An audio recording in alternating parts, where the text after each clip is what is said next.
Welcome back to the Stick 'em Up podcast. Brundi, it's a couple days removed from the trade deadline. We're recording this on the Monday. Yep, the 11th.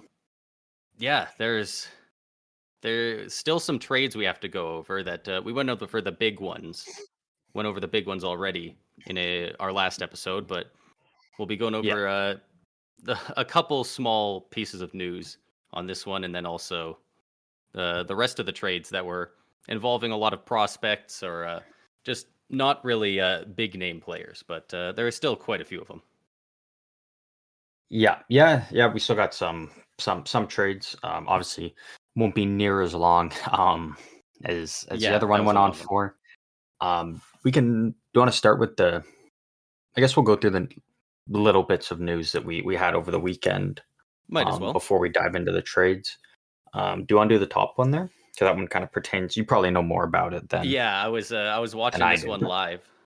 So John Tortorella has now been suspended 2 games and fined $50,000, which it sounds like the Philadelphia Flyers are probably paying for him.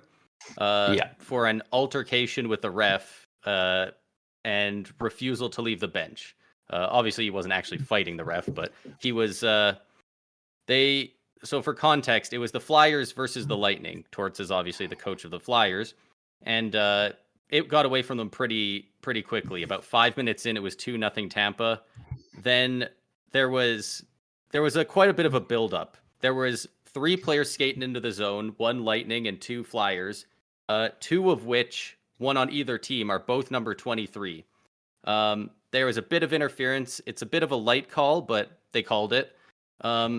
On Asimont on the Lightning. So the ref goes over and says, number 23, 2 minutes for tripping, and everyone's confused. Then he goes back over and he says, sorry, 23 on the Flyers, 2 minutes for tripping. They showed Torts on the camera after that, and he doesn't know why. And he's calling over the refs to ask, and the refs refused to go over and talk to him at the bench. They wouldn't let him know. So that's where it kind of starts. Then we score on that power play. So now it's already 3-0, 8 minutes in. And then immediately after that, Garnet Hathaway got a pretty light game misconduct. It was kind of keeping the peace one. It was out of the play. He just kind of did a bit of a shoulder check into Cirelli after the whistle. I think it was because he just came onto the ice too. It was kind of if there's a scrum, it should involve somebody who's already on. But he was one of the guys who swapped in between plays. And so Tortorella was asking the refs, why is he getting 10 minutes? And again, the refs would not go over the bench. They would not talk to him. They wouldn't let him know. And so I believe it was at this point that he started yelling, and he's asking what the hell's going on. And Wes McCauley just is not hearing it. They're keeping him in the dark, and McCauley doesn't care. And he says, you know what, you're gone. He just tosses him immediately. Game misconduct for the ref, I suppose.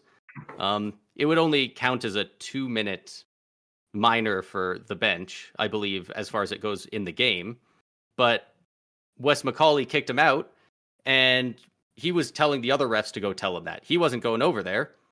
And Tortorella's standing on the bench saying, no, I'm not going anywhere. I want McCauley to come over here and tell me what's happening. And McCauley wouldn't do it. He was standing over by the penalty box, and he said, I'm going to stand here until Torts is gone. And they stood there for about 2 minutes, just doing nothing. No commercial break. Drawn out. They were just standing there. Torts is yelling, I want him to tell me. And McCauley's standing there with his hands on his hips. I'm going to wait until you leave. And eventually, of course, Torts realizes, fuck it, well, he's not coming over, so I guess I'll just go. But that's what he was fined $50,000 and suspended 2 games for. He didn't want to leave the bench, and of course, Tampa scores on the ensuing 2-minute bench minor power play that we got from that to make it 4-0 10 minutes into the game, which made it pretty brutal for them. But the refs, they weren't treating John Tortorella like a coach. Just because my team was on the other end of it, I can clearly still see that was crap. Like they were cutting him out of everything. They were talking to Cooper. They were talking to John Cooper the whole time about this is why we're swapping the penalty from you to them. We made the wrong call because you both had the same number. They didn't tell anything to Tortorella, and it's yeah. I'm glad to see online that I'm seeing a lot of people be like, I don't really like Torts, but like that was all on Wes McCauley there, and I do hope that it's true that Philly's paying for this fine because that's total crap. Yeah, from everything I've heard, they're paying for it. Yeah, and that's good because he just wanted to know what was going on, and they just kept cutting him out. And so he was like, "No, I want to hear the head ref come over here and tell me what's happening." And yeah, like obviously wasn't getting that courtesy from them at all, and eventually, in typical Tortorella fashion, kind of blew his top there. Yeah, dug his heels in, and McCauley is a notoriously pretty thin-skinned ref, so like it did not take much for him to decide to throw him out, but that's it was is just a weird thing between the ref and the coach that there's starting to become quite a couple coaches in the league that really do not get the benefit of the doubt at all from the coaches. Tortorella, Sheldon Keefe comes to mind. There's a couple of them that the refs do not like, and they're not going to give you any benefit. Yeah, I mean that's part of it. It really, if you're one of the more level-headed coaches, like I think John Cooper. I think I remember one time he got tossed from a game. But other than that, like it seems like he's it seems like he's a pretty well-respected guy, and usually gets the benefit of the doubt from the refs and will get that courtesy. But a guy like Tortorella who has a history of the way he talks and acts towards refs, towards media, even the players, like he rubs a lot of people the wrong way, and that's fair. But when it bleeds into the game that much, it's a little tough. For sure, yeah. Especially for the team. Yeah, and it's so weird that we see things like, we never see players end up getting, suspended and fines, and if they do get fined, the max is like 5,000. Yeah, it's so weird to see that for something like this, Tortorella gets suspended for 2 games and gets a fine of 50,000, like 10 times the amount that a player could get for doing something vicious on the ice. Yeah, you're absolutely right. It's almost always $25,000 for coaches. That's the way that almost every fine for a player is $5,000. It's almost always $25,000 for coaches. So seeing it be 2 games and 50,000, he definitely pissed off the refs with that one. Yeah, he definitely didn't do himself any favors there. The only other little bit of news that we have before the trades is I guess it just happened last night between the Minnesota Wild and the Nashville Predators. Good back and forth game. Minnesota obviously trailing Nashville in the standings and trying to make up some ground. And this game ended up going into overtime, and Minnesota really needed a win, but also they needed a regulation or overtime win. Obviously, they could have gone on to the shootout and get the win, but they really need that regulation or overtime win, as that's one of the tiebreakers should they find themselves in that scenario when fighting for a playoff spot. So what did they do? They decided to pull their goalie, and thankfully for them, it paid off. Matthew Boldy ended up scoring the overtime winner off a great pass from, I believe it was Zuccarello who made that pass to him. Yeah, I'm not sure if it was Zuccarello, but it was a very nice pass through the slot to the other side, one-timer. Nuts on the table move. I absolutely love that shit.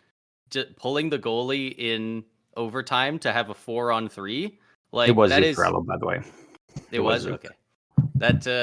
That's such a big balls move, really. Like, that's so good, and I love seeing that. And I hate that you so rarely see stuff like that, because in overtime there is a rule where if you pull your goalie in overtime and you get scored on the empty net, you get 0 points. You don't even get your OTL, your overtime loss point. You forfeit your loser point, which I don't know why I don't that understand it. Yeah, I feel like if you get scored on it, you already suffer because you lost the entire game on that, right? Like, I don't think you need to get rid of that 1 point.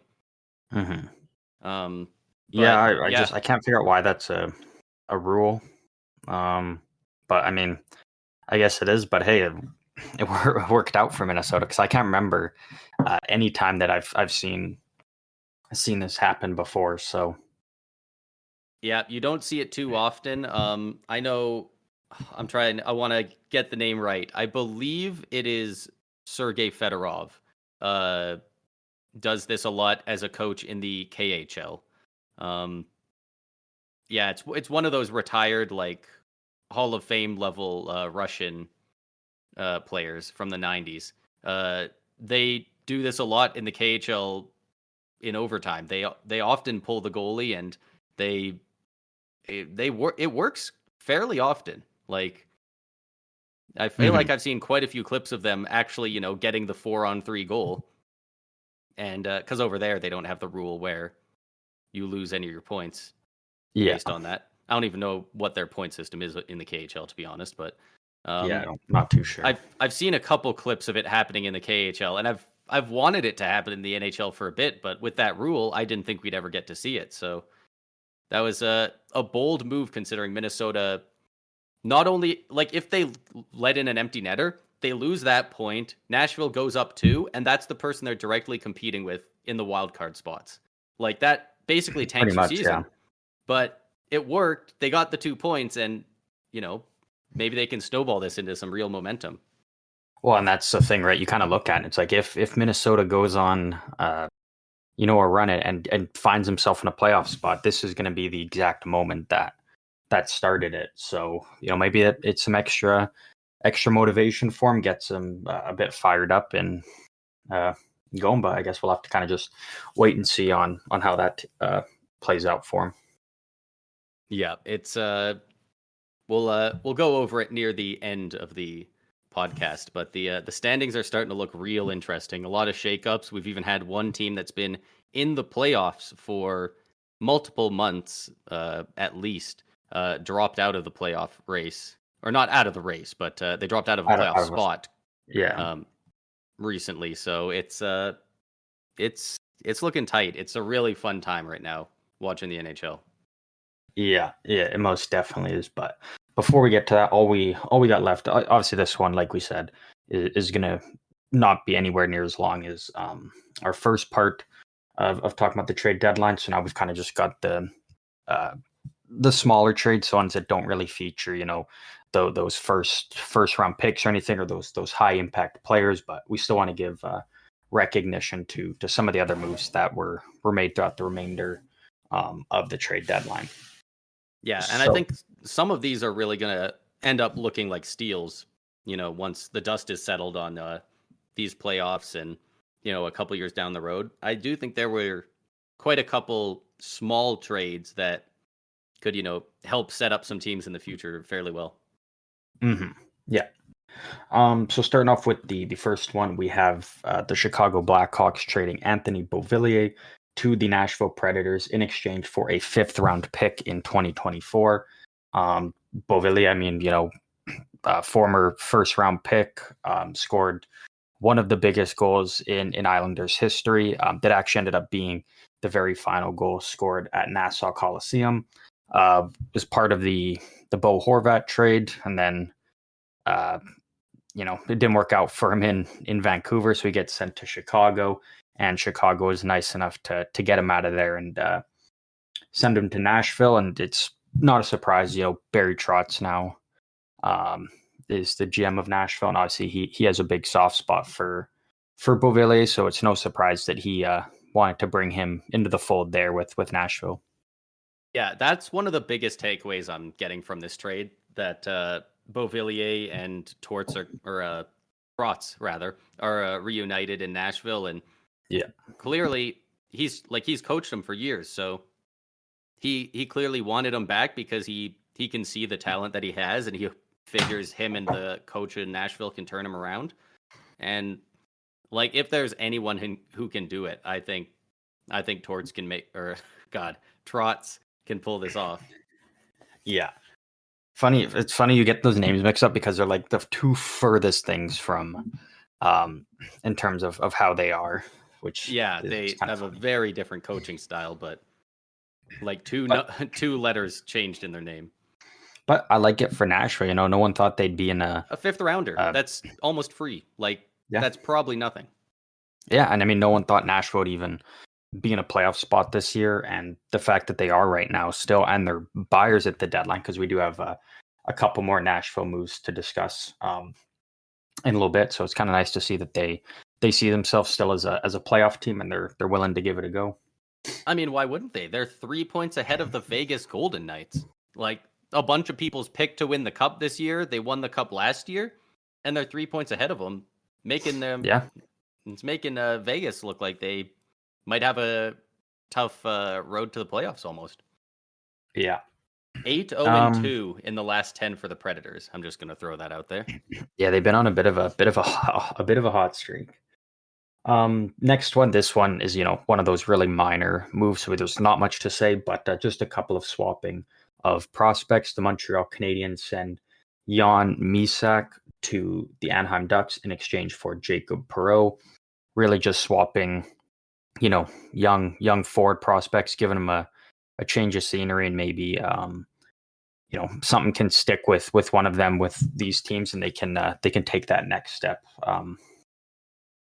So I mean, really, there's not much to say on a deal like that unless you got something.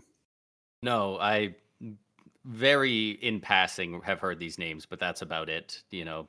Hopefully these guys with a new team, that means the new teams getting each of these guys are excited for them, and I don't know how old they are, if they're like prospects not working out or just guys who haven't even made it to that level yet, but hopefully we see both of them show up for those teams pretty soon.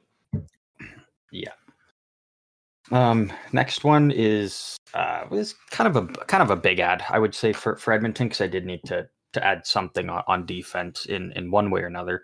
Acquiring defenseman Troy Stetcher and a 7th round pick in 2024 from the Arizona Coyotes in exchange for a 4th rounder in 2027. I like this ad for the Oilers. I think you're really not giving up much, and you're getting a guy who can play good, stable third pairing minutes, and can and can be a good anchor. Yeah. Like, injury depth for the playoffs is huge.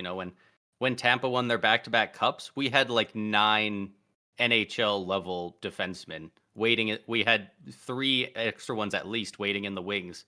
And we had plenty of guys go down with injuries, and, you just fill those spots with those guys as best you can. Because if you have to start, bringing up 21-year-old guys who are not ready for it, it leaves a big glaring weakness once you're in the playoffs, especially. Yeah, most definitely. So I like it. It's a good ad for Edmonton, and it really doesn't cost them anything. No, a 4th, that's barely anything, and they also got a 7th back. Yeah. This one again, it's a nice depth ad, injury insurance. The Colorado Avalanche acquire forward Brandon Duhaime from the Minnesota Wild in exchange for a 3rd round pick in 2026. Again, it's an insurance ad. It helps, kind of bolster Colorado's depth up front that, has kind of been lacking this season. And again, a 3rd round pick, and a 3rd round pick that's 3 years from now, or 3 drafts from now, can easily be replaced. So I think it's a good ad for Colorado, and he wasn't part of Minnesota's long-term plan. So yeah, I think a 3rd round pick's a little bit more than some of the other picks we've talked about. So I think this is one of them that's kind of a win-win for both teams. They're moving on from a guy that they didn't care too much about, and the Avs get a mortgage way in the future for a guy who can basically be a roster spot, add some depth there. Yeah, like you said, they are one of the teams that needed, especially forward depth. Their defense is pretty good, but their forward depth they definitely needed to address, and they got quite a few guys to do that at this deadline. Yeah. The Toronto Maple Leafs acquired defenseman Cade Weber, undrafted, or not undrafted, but an unsigned prospect from the Carolina Hurricanes for a 6th round pick in 2026. I don't really know much on the player. I've heard, again, when you hear stuff about prospects going to Toronto, you kind of got to take everything with a grain of salt because obviously it's hard to tell what is very genuine about guys going to Toronto because either they hate the GM and this is horrible, or this guy's going to be the next Gretzky. Like there's not much in between, and that's just because of how much noise gets created out of Toronto. But yeah, from what I've kind of heard, or at least what I've seen from what scouts have to say is he's probably right. like gonna end up being a 6th, 7th kind of defenseman. But I've also seen Toronto media be like, oh, he's going to be a great anchor on the blue line and log big minutes. But I don't know. I mean, he's 23 already, just finishing up, I think, probably in his last year at Boston University. I mean, through those 4 years, he only scored 1 goal there. So as a defenseman, but you're definitely getting a defensive defenseman. But which, really, you know what, they could use some. Yeah. So, and that's if he can translate that to the NHL. Another one here, kind of like the one we talked about earlier, just kind of a swapping of prospects, change of scenery. The Calgary Flames acquired Riley Damiani, I think that's how you pronounce it, from the Dallas Stars for Emilio Peterson. Again, I don't know anything on either of these two guys. yeah, so just a swap of. Are they prospects or? Yeah. Are they fringe guys? Okay. Yeah. Well, yeah. Yeah.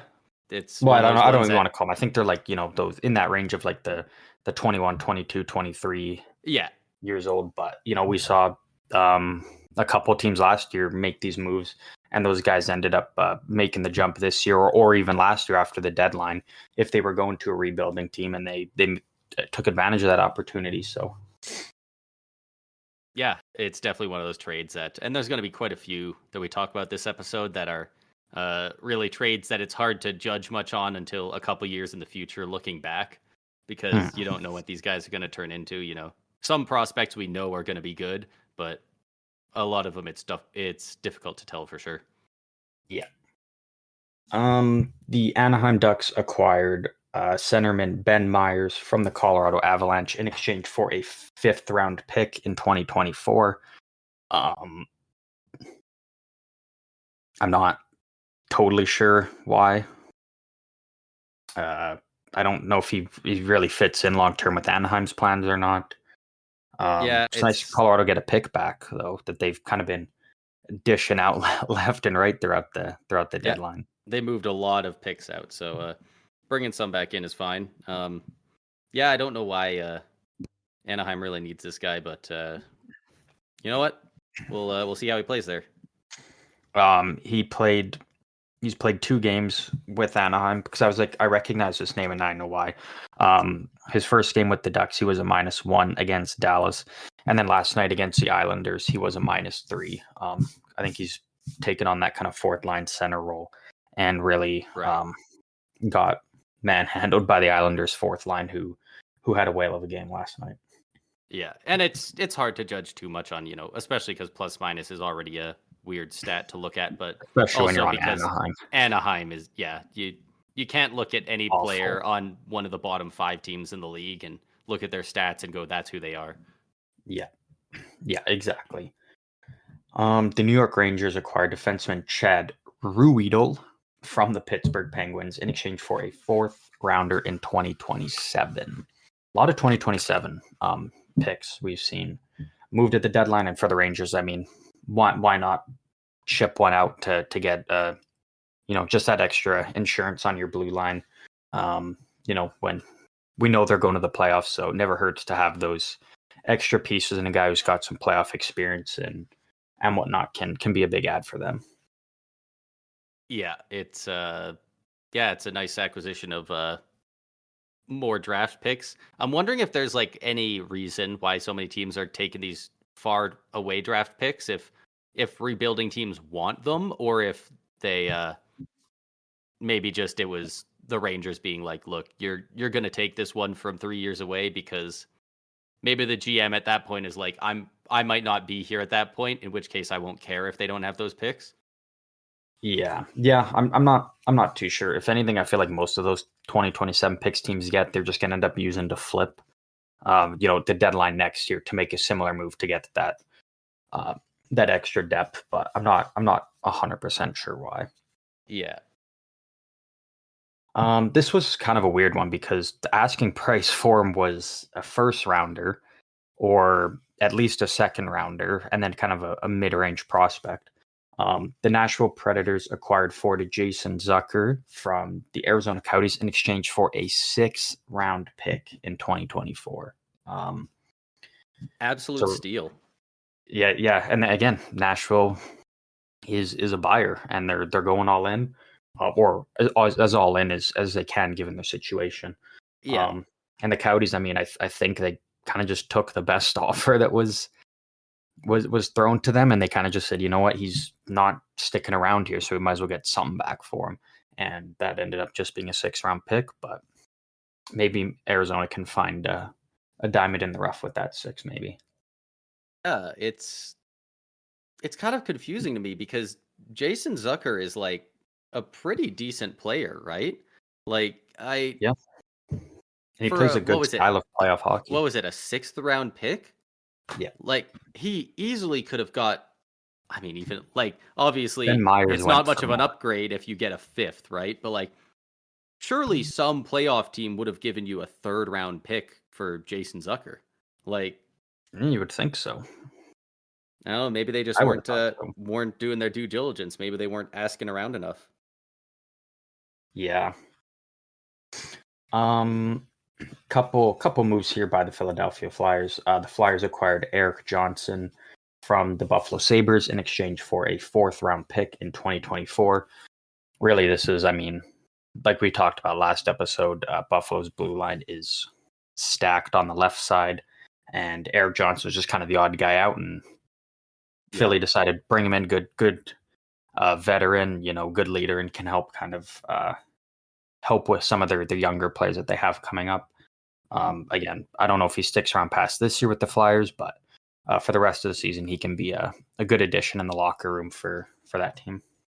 Yeah, and he's a big dude. Obviously, like I said, Tampa played Philly the other night, and I was watching that, and like there was a couple scrums where like he's towering over everybody involved. Yeah, he's a big guy. He's a big boy, and I think he does play towards hockey pretty well as well.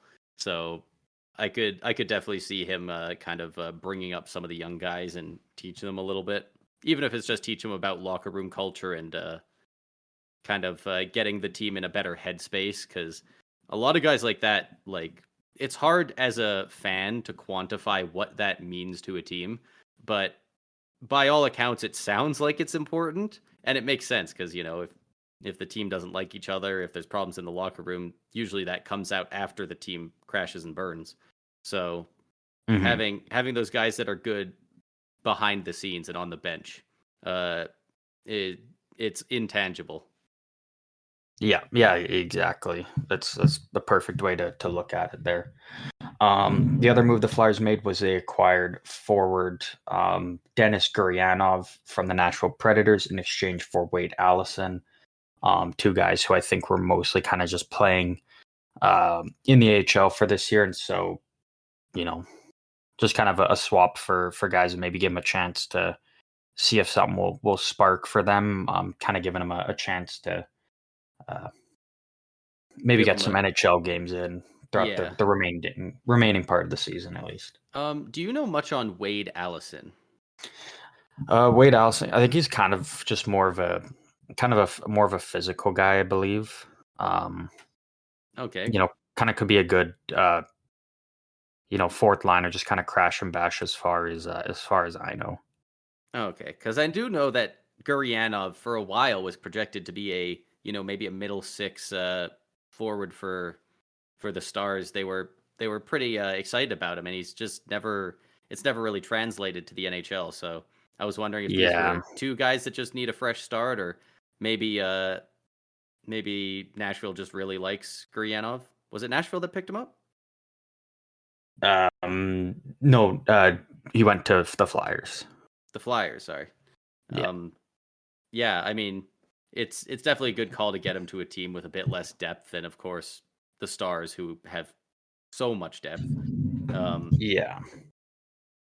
Yeah, I like this trade at the very least for the Flyers, because if they could get Gurianov going, I think he'll be worth more than Allison for Yeah. them. Yeah. And Allison is more likely, I think, to play for the Stars No, as they the go on their next Predators. cup run. He went to the Predators. He's been off Went to Nashville. Predators? Gurianov's been off Dallas for a while now. Oh, that's what confused me. Okay, it was Nashville. Yeah, Dallas. Yeah, Dallas let him go a while ago. They must have signed him in free agency or something.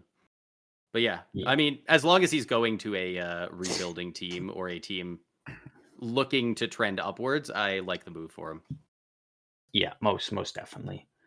A little bit of a goaltender move here. The Florida Panthers acquire Magnus Hellberg from the Pittsburgh Penguins in exchange for Ludwig Webb, as well as a conditional 7th round pick in 2027.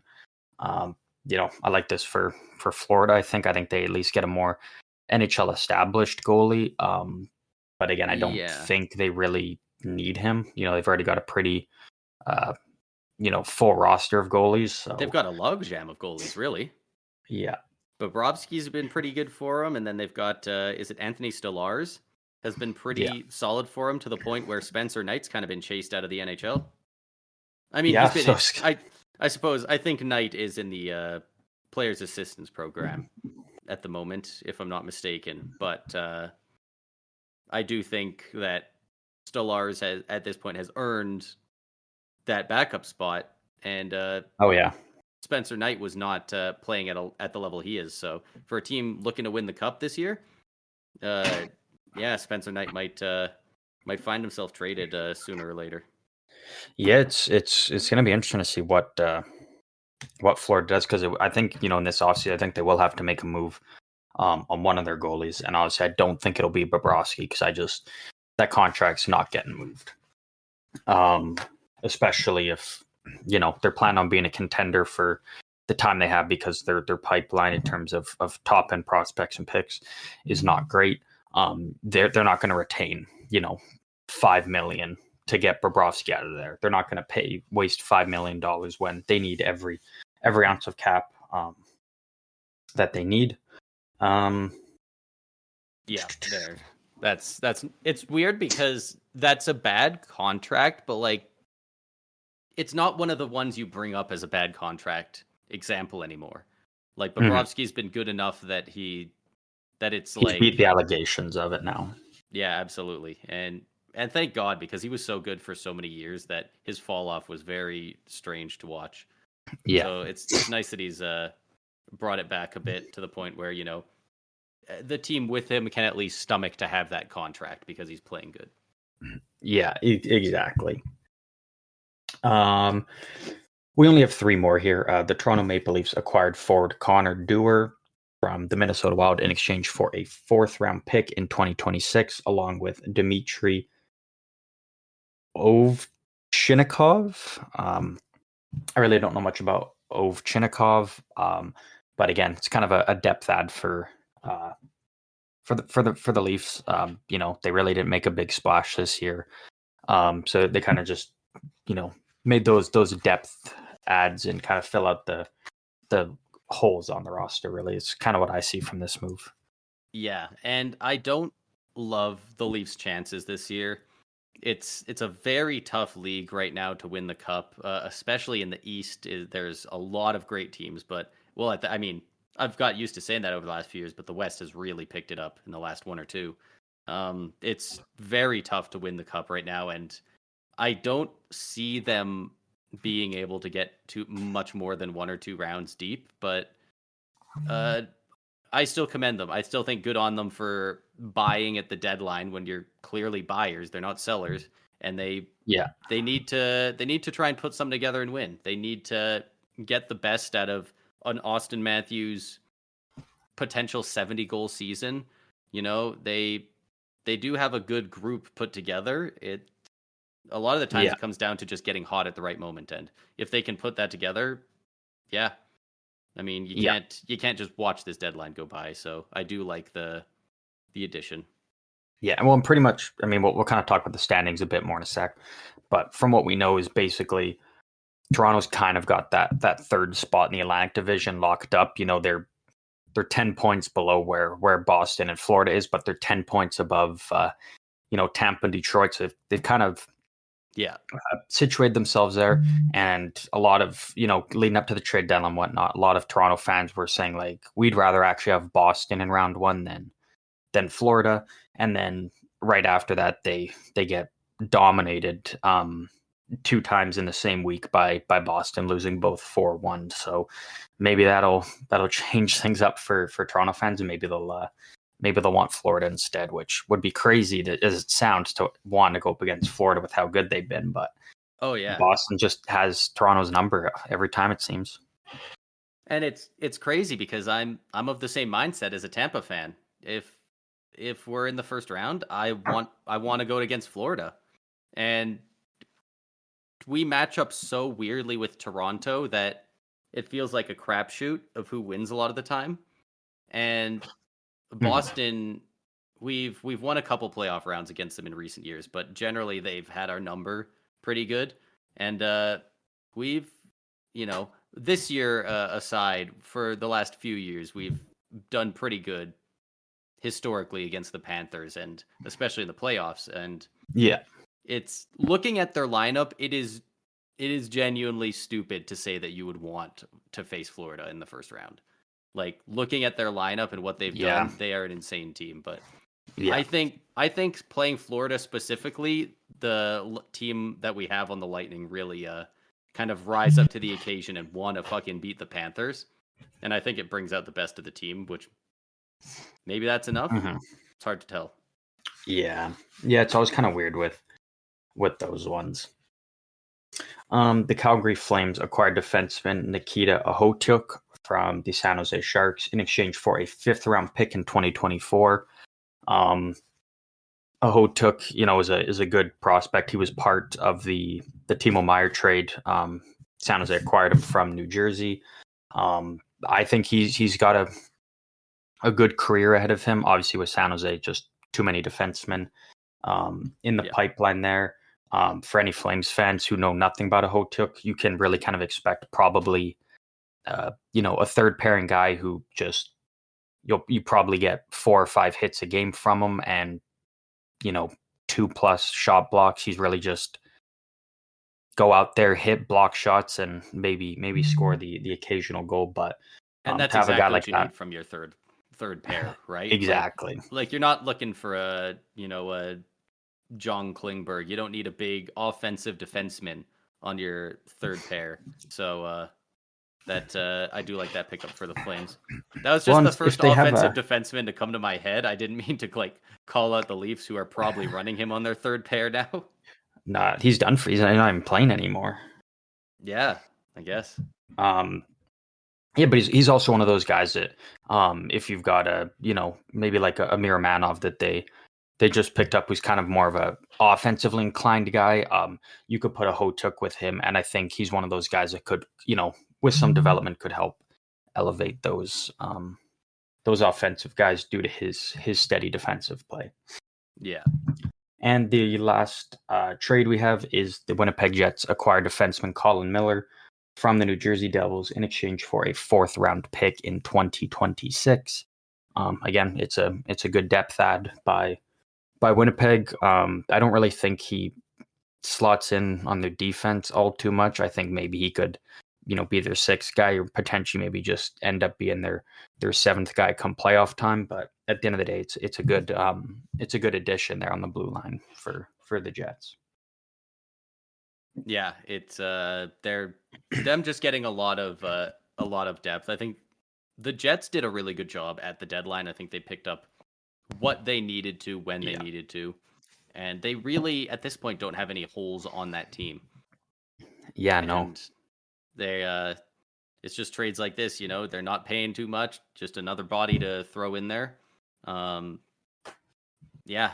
Not only do you need a great top 6 and top 12 defense and forwards, but you also need a couple guys waiting for injury depth, and I think this just bolsters that a little bit more. And they're well, we saw it last year with Winnipeg. Going up against Vegas, they had a couple. I mean, obviously the injuries that they did have were pretty significant injuries. Don't get me wrong, but they really didn't have anyone to kind of come in and even really be trusted to play more than 5 minutes for them. So for them to go out and do this, it shows that they're really all in this year and committed to giving it a go. And we'll see what happens with that. But that looking good right now. Yeah, but that is all the trades from the deadline. That wraps up deadline day, if we want to call it that. Now, already a couple of days removed from it. I think that kind of wraps up. I think all we've really got left is we'll kind of go through the stats leaders and the standings, and then we'll do our usual. We'll have our usual, back to our normal schedule on Friday, and maybe from there we'll kind of look more at some teams now post deadline and who we think are some of the contenders and maybe some of the pretenders that are in the playoffs or hovering around the playoffs there. Yeah, and we'll talk about the scoring leaders and such here pretty quick. There were a couple injuries that I just do want to mention. I definitely don't have them all. I believe there were quite a few over the weekend, actually, but two big ones is that Canucks goalie Thatcher Demko looks like he's going to be out for 2 to 4 weeks with a knee injury. And Ekblad of the Florida Panthers, who actually was in a collision with Tarasenko. They just kind of ran into each other, not even that hard, center ice. Ekblad is now on kind of an IR. awkward fall. Yeah, definitely. And the way he went off, it did not look good, but it looks like he's only on IR, not LTIR, for at least 2 weeks with a lower body injury. So hopefully both those guys can get healthy and get back before the playoffs. I expect them to both make recovery, but it'll be interesting now to see how Vancouver can keep up. They've held that top spot in Pacific pretty much all season long.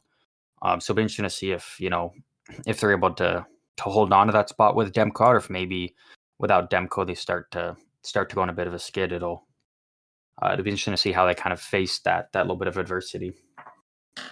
Yeah, especially because I mean we're just about to talk about it now, but Thatcher Demko has been incredibly good for the Canucks this year. So, and he's a big part of their success. So we'll see if the team looks any different, or honestly, we watched a good bit of the Jets Canucks game that he got injured in over the weekend, and the Jets weren't the Jets weren't in their zone very often. You want a good goalie, but if your goalie doesn't get any shots on him, I suppose it doesn't matter, right? Yeah. But with that said, we will get to the stats leaders here. We'll go with points first. Leading the league in points, we have Nathan MacKinnon with 111 already. In second, we have Nikita Kucherov with 107. And in third, hot on their tail, he's starting to finally catch up. It's Connor McDavid with 103. Yeah, he's right on there. He's right up in there now. He's very well could come out of nowhere at the end of the season and steal this race when it looked like he was so far out of it. Yeah, which is after crazy. The first 2 months. Which is crazy because he is in. Where is he here? He is in 44th in the league for goals.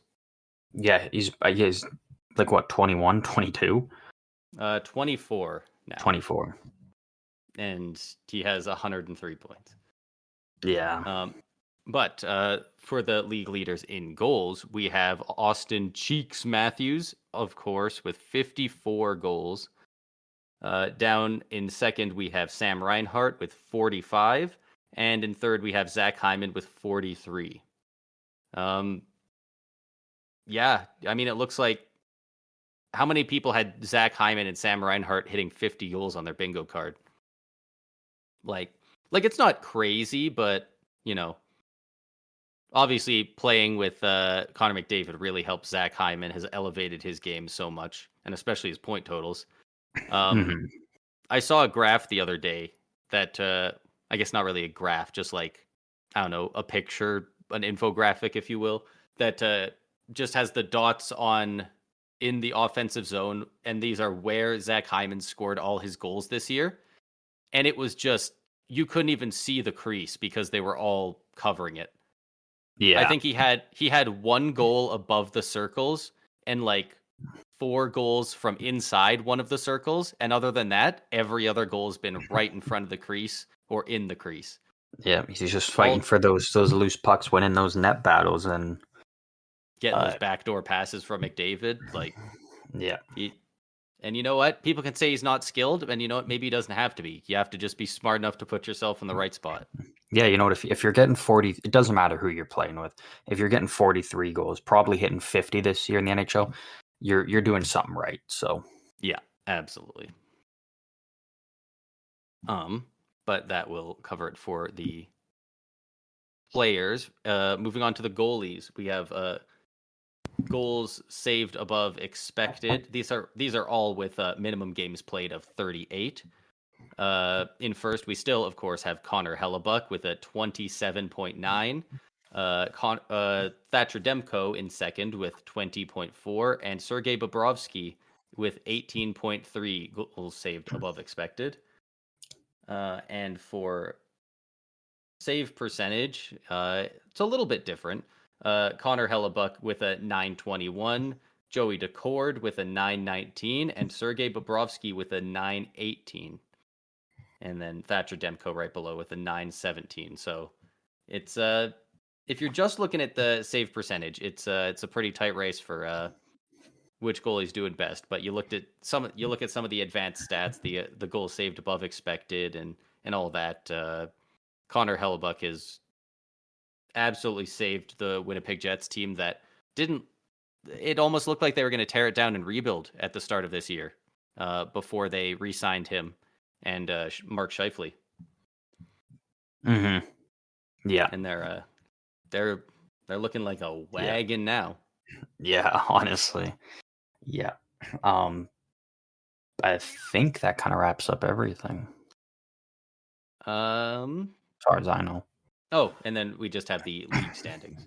Oh, that's standings. Yes, there we go. That's what I'm forgetting. I got distracted looking at goalie stats.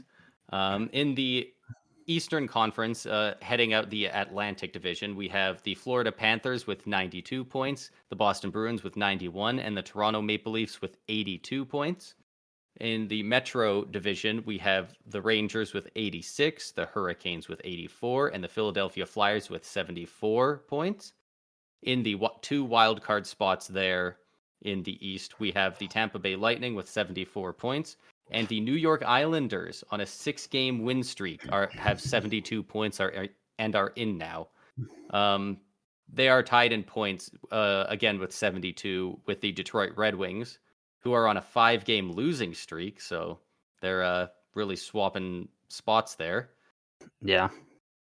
There are 15 to 20 games left for most teams in the league. So I wouldn't count all these other teams out yet, especially the first one we'll mention here. But there are still a few that are trailing. The Washington Capitals with 69 points, the New Jersey Devils with 66, and the Sabres with 65. The Sabres, who are now ahead of the Penguins with 64 points.